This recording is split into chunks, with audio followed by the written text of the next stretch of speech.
Today I'm going to show you how to make a day-night cycle like this. First of all, let's create a script in script service.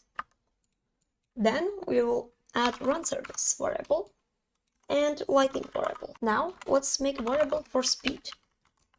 I'm set it to 0.005.